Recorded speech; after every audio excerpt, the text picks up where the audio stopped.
छात्राकांड मामले में अब नया मोड़ आ गया है। नमस्कार, न्यूज़ फॉर्नेशन देख रहे हैं आप और मैं हूं सानिया आपके साथ। नीट छात्राकांड मामला अब सड़कों से उठकर सीधे अदालत के दरवाजे पर पहुंच चुका है। आपको बता दें कि नीट छात्रा के पिता ने बिहार सरकार के आला अफसरों के साथ साथ 2 अस्पतालों के खिलाफ याचिका दायर की है। हम इसके बारे में आपको जरा जानकारी विस्तार से देते हैं। पटना की सियासी और अदालती फिजा एक बार फिर गर्म है। नीट की तैयारी कर रही जहानाबाद की छात्रा की संदिग्ध मौत ने न सिर्फ कानून व्यवस्था पर सवाल खड़े किए हैं, बल्कि हुकूमत, पुलिस और सिस्टम की नीयत पर भी उंगलियां उठा दी है। इस पूरे मामले में मृत छात्रा के पिता ने इंसाफ की तलाश में पटना हाईकोर्ट का दरवाजा खटखटाया है। उनकी ओर से एक आपराधिक रीट याचिका दाखिल की गई है, जिस पर जल्द सुनवाई की गुहार जस्टिस अरुण कुमार झा की एकल पीठ से लगाई गई है। अदालत ने इस अर्जी को गंभीरता से लेते हुए केस को सूचीबद्ध करने का निर्देश दे दिया है। उम्मीद की जा रही है कि अगले हफ्ते इस संवेदनशील मामले पर सुनवाई होगी।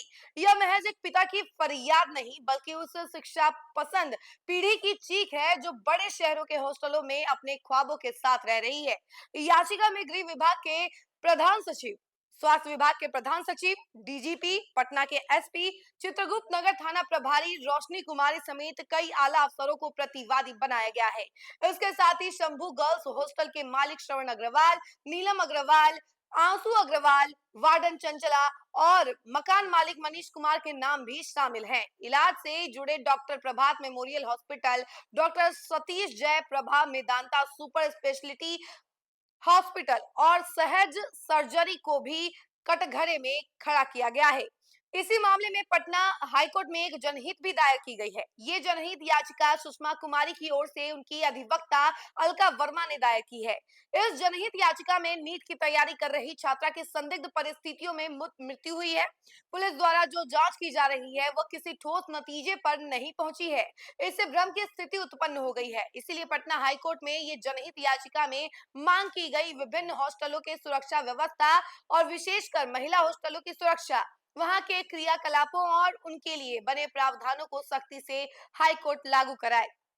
साथ ही इस मामले की जांच की निगरानी हाईकोर्ट द्वारा की जाए, इसलिए हाईकोर्ट के प्रभावी हस्तक्षेप की आवश्यकता है।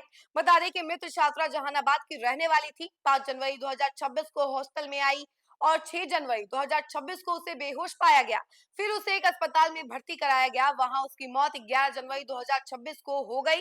पुलिस ने तो पहले नींद की ओवरडोज दवा लेने का मामला माना।